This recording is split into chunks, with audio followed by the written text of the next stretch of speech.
Ketua DPP PDI Perjuangan Puan Maharani menyerahkan kepada masyarakat soal putusan Mahkamah Agung yang mengubah penghitungan batas usia calon kepala daerah menjadi 30 tahun saat dilantik. Puan mengingatkan putusan tersebut berlaku untuk proses pemilihan kepala daerah. Karenanya, keputusan yang dibuat harus bertujuan pelaksanaan pilkada berjalan baik, jujur, dan adil. Ya, seharusnya keputusan MA berlaku untuk proses-proses pilkada. Itu kan untuk proses pilkada yang baik, berjalan jujur, adil, dan memang terbaik untuk pelaksanaan pilkada ke depan bagi bangsa dan negara. Jadi ya selanjutnya silakan masyarakat yang kemudian melihat apakah itu terbaik ataukah tidak, ya silakan masyarakat yang kemudian memberikan masukannya.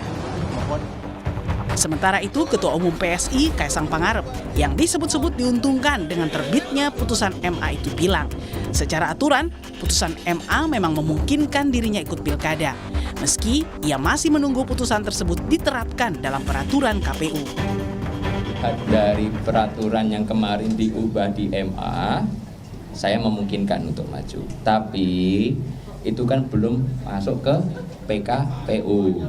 Saya nggak tahu prosesnya bagaimana, maksudnya dari PKPU sendiri apakah harus berkonsultasi dulu dengan DPR atau tidak, itu kan saya tidak tahu karena saya tidak ikut-ikut. Nah, sekarang PSI sendiri ada 8 kursi di DKI. Jadi kalau kita lihat, sewajarnya PSI bisa mencalonkan, tanya saya maju atau tidak, tunggu kejutannya di bulan Agustus, ya.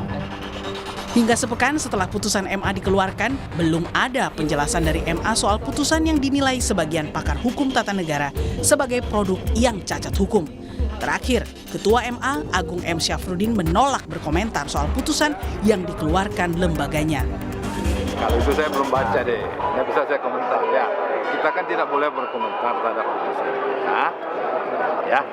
Oke ya. Oke. Jadi kalau untuk putusan 23 itu belum ada. Oh, belum. Nggak boleh. Kita tidak boleh komentar-komentar.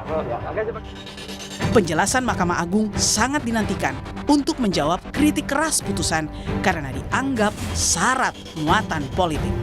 Tim Liputan, Kompas TV. Setelah putusan MA diterbitkan, Mahkamah Agung belum memberikan tanggapan soal putusan yang dinilai sebagian kalangan cacat etik dan hukum.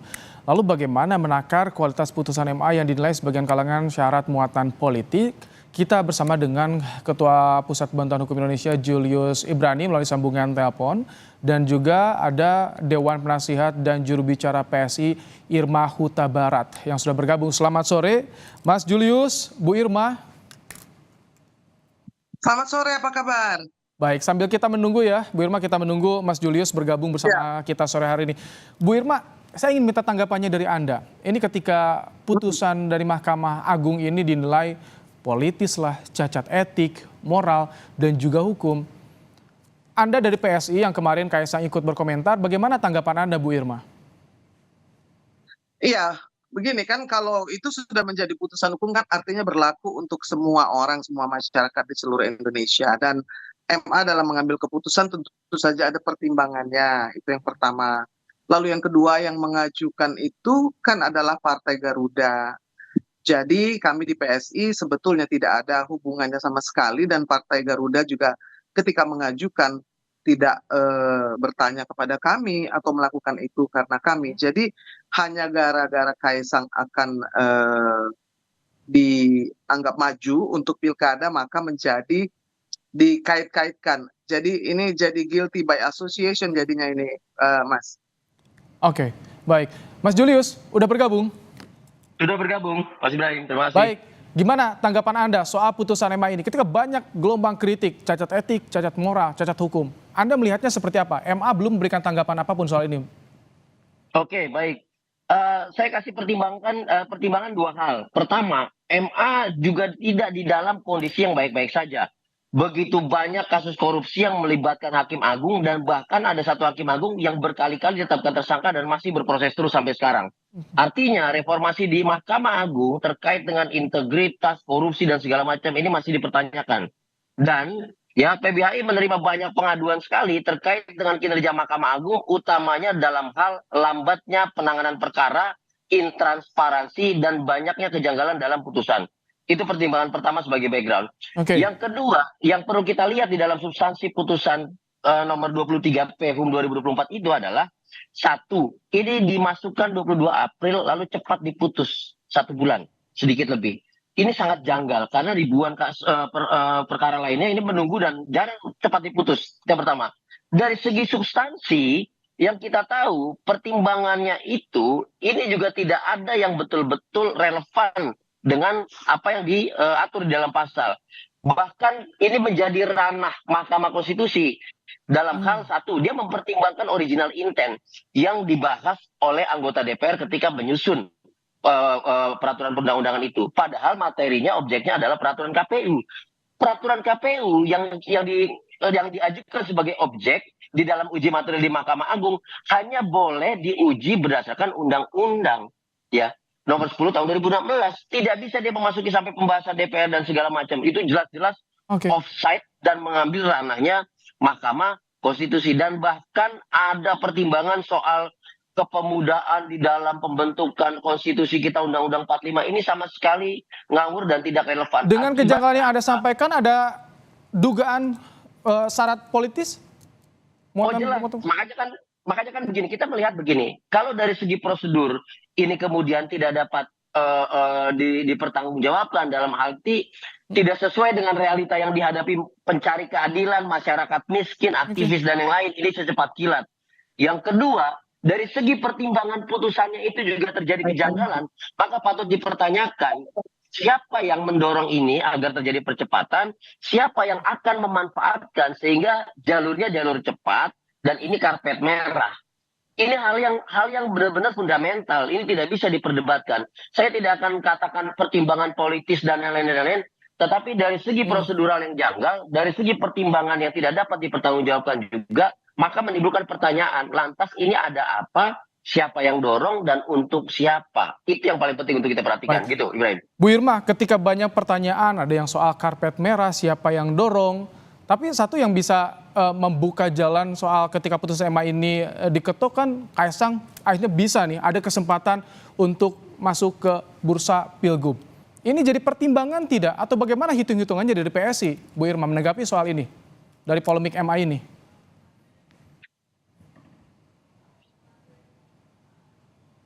Halo Bu Irma. Tampaknya ada sedikit gangguan, nge-freeze Bu Irma.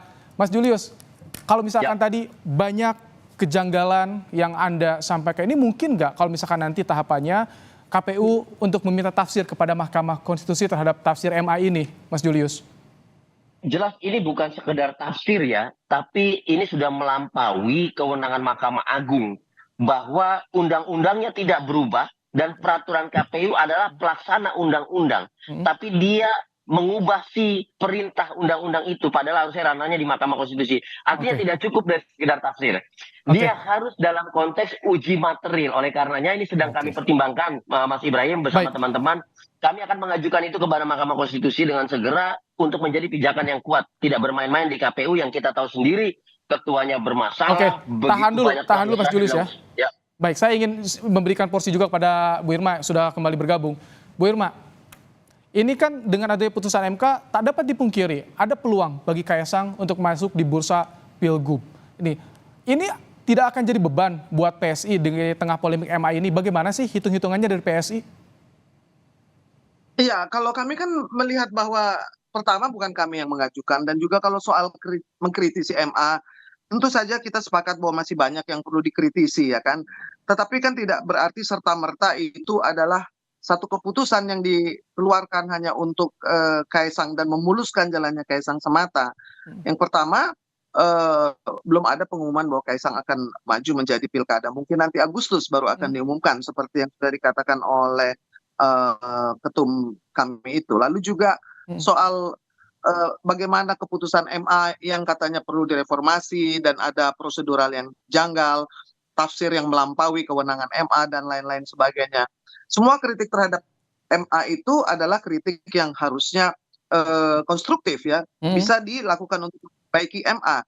Tetapi kan tidak serta-merta lalu hubungannya karena PSI atau karena kami ingin memuluskan Kaisang, maka MA mengeluarkan putusan 23 PHUM 2024 itu. Jadi ini kita juga harus melihat bahwa MA mengeluarkan itu kan ada konsiderannya. Kalau konsiderannya itu sudah dijelaskan dan sudah keluar putusannya, maka itu berlaku bukan hanya untuk Kaisang saja, bukan? Itu berlaku untuk seluruh rakyat Indonesia. Jadi kami di PSI dalam hal ini menerima putusan itu karena bukan kami yang mengajukannya.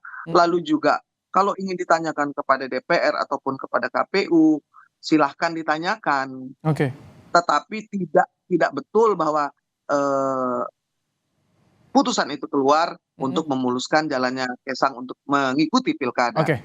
Itu yang perlu digarisbawahi, Mas. Baik. Mas Julius, Kaisang menyampaikan belum ada rencana soal ini, bahkan nunggu sampai Agustus, belum pasti juga. Kenapa begitu besar gelombang soal ini penuh syarat muatan politis di putusan MA ini, Mas Julius? Kenapa begitu banyak kritik terhadap ini? Masyarakat ya, seluruh rakyat Indonesia masih ingat apa yang terjadi di dalam putusan MK nomor 90. Masyarakat juga masih ingat ucapan-ucapan dari Presiden Joko Widodo yang mengatakan tidak akan, tidak mungkin, masih terlalu muda dan segala macam, yang faktanya kemudian maju dan kemudian terpilih gitu. Jadi jangan menganggap bahwa masyarakat ini tidak dapat melihat dan tidak dapat mendengar. Jangan melihat masyarakat tidak dapat mengingat apa yang sedang terjadi, dan jangan memandang masyarakat seolah-olah tidak merasa bahwa ada hak yang sedang diambil di situ, ada demokrasi yang dimiliki rakyat sipil yang sedang dibajak di situ, ada peraturan perundang-undangan yang dikangkangi di situ. Jadi ini tidak bisa dipungkiri. Yang kita tahu, Kaisang 25 Desember nanti akan ulang tahun dan berusia 30, sehingga proses pelantikan ke apapun itu yang terjadi di Januari atau Februari, itu telah melampaui syarat yang dimaksud.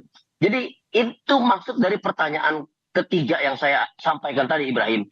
Kepada siapa ini ditujukan dan dapat dimanfaatkan? Sementara tidak mungkin ini dimanfaatkan oleh Julius Ibrani dari PBAI. Tidak mungkin, saya bukan makhluk politik. Jadi yang diuntungkan dari putusan MA ini siapa menurut Anda? Jelas di situ adalah Kaisang Pangarep, dan sebaiknya memang ditegaskan demikian gitu. Jangan diselimuti dengan kepura-puraan. Memang tegas-tegaskan saja.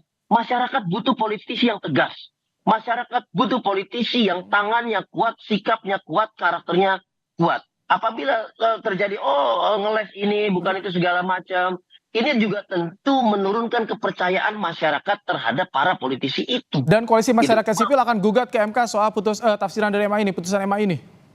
Jelas kami berpendapat bahwa ini klausul di bawah undang-undang dan kemudian dihapus oleh peraturan KPU di bawah Mahkamah Agung. Ini yang tidak relevan sama sekali, dan ini harus diuji secara konstitusional di Mahkamah Konstitusi, sama seperti Pilpres kemarin dengan putusan MK 90. Nah, kan pertanyaannya gini, Ibrahim, apabila nanti kita ajukan putusannya lalu seperti putusan MK 90, apakah kita akan menerima? Tentu dengan prosedur yang baik, dengan pertimbangan yang tepat dan relevan dan mendidik politik bagi bangsa, kami akan terima dengan lapang dada. Titik. Baik, Bu Irma, bagaimana sebetulnya keseriusan dari Kaisang nanti kita masuk di bursa Pilgub Jakarta, terutama Bu Irma? Bagaimana PSI melihat ini? Iya, gini, kan kita melihat ada politisi muda yang sedang bersinar ya, dan tentu saja aspirasi masyarakat, kita lihat bahwa aspirasi masyarakat sudah menginginkan ada Budi Satrio dengan Kaisang, lalu juga beberapa waktu yang lalu kita lihat banyak orang dari Depok yang menginginkan Kaisang untuk maju sebagai wali kota. Saya pikir itu baik saja karena memang kita butuh politisi muda, politisi yang ingin membawa perbaikan, lalu juga menampilkan sebagai representasi dari Gen Z dan milenial yang merupakan sebagian besar pemilih. Jadi saya pikir itu adalah hal yang baik dan positif ya. Kita mau lihat nih, kasih jalan untuk politisi muda. Tetapi yang tadi saya ingin jawab kepada Bung Julius bahwa apapun keputusan MA kan tidak berarti itu karena PSI, karena untuk Kaisang, itu loh yang bahaya.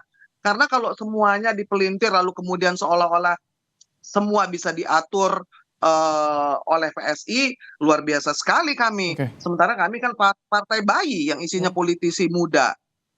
Baik. Jadi jangan dikaitkan dengan serta-merta seperti itu, karena menurut saya juga itu tidak mendidik juga ya kan. Bu Kita Irma, lihat bahwa memang banyak yang menginginkan anak muda untuk maju.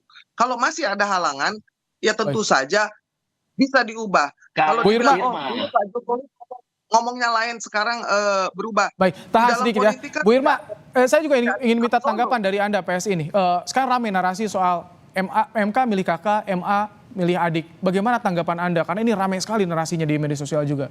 Bagaimana Anda tanggapannya? Iya, tidak masalah kan, kita sekarang serba terbuka. Ya kan, apapun yang dilihat hasil putusan itu bisa dikaji, bisa dipertanyakan, lalu bisa di-counter. Ini kan juga zaman bukan hanya transparan, tetapi Baik. juga bisa di-challenge.